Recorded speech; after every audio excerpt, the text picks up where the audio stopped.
Do we have a solution? Yes, we do. I tell people that climate change isn't cancer. We know what causes it. We know what to do to fix it. First thing is, got to reduce carbon emissions. We got to reduce those greenhouse gas emissions that cause that layer to get too thick and trap more heat. And there's lots of ways we do that. Electrification of our transportation fleet is a big one. Transitioning to wind and solar for our electricity. Energy efficiency are all great things that we can do that can reduce our carbon emissions. We talk a lot at the Nature Conservancy about a low carbon future and getting to a place where we have brought our carbon emissions as low as we can get them. And we have most of the technologies that we need to reduce our carbon emissions we just have to start implementing them more rigorously. One thing that's really been a game changer with respect to solar and wind has been the development of battery technology. Battery technology has the capacity for storage has doubled every 5 years for the last 20 years. And there's more and more research on this battery technology. And once you add, if you have wind and solar plus batteries, you then have the capacity to start transitioning to servicing all of our electrical needs using renewable sources.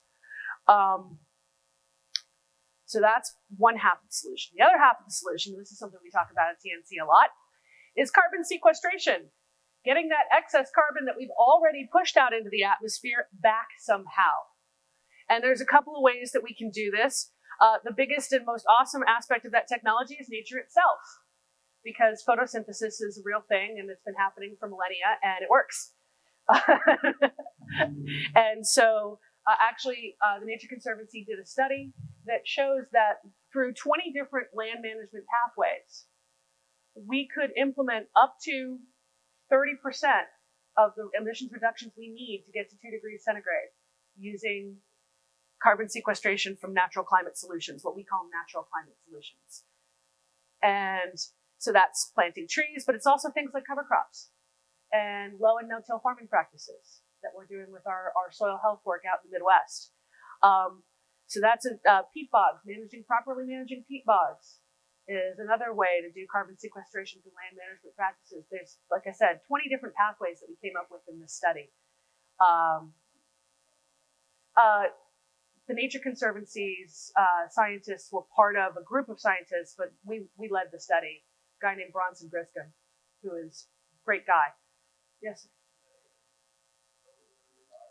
Was it over 35? It was, yeah. More than a third.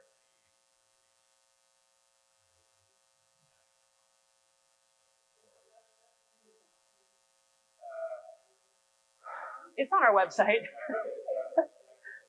Yeah. Yep. It's been published, peer reviewed, the whole 9 yards. And then also I'm sure you've heard a lot about carbon sequestration. You've heard a lot about carbon capture and storage. That is a potential technological solution that has been promoted. It's still in its infancy. There's a lot of research still remaining to be done before that's an effective solution. But that's out there too. Don't want to pretend it's not, because it is. But the point being, and this is going to become important as we start having conversations about climate change, is to talk about the solutions, to talk about the fact that this isn't a problem that has no solution. We don't need to just sort of throw up our hands and say, oh, there's nothing we can do. It's all just going to run us over and we're just going to be stuck. So you have also the responsibility of faith that Father Robert talked about, but there's also the fact that this isn't something that we have no tools for. We have tools. It's just a matter of having the will to implement those tools. So I'm going to take about 2 minutes here to wrap this up a little bit. So we started off with what you guys knew about climate change. And so I'm going to check in with you guys again a little bit. How do you feel now that you've heard all of this material? Are you surprised by any of it? Do you feel like you knew more than you thought you did going in? I'm going to check in a little bit and see where people are at.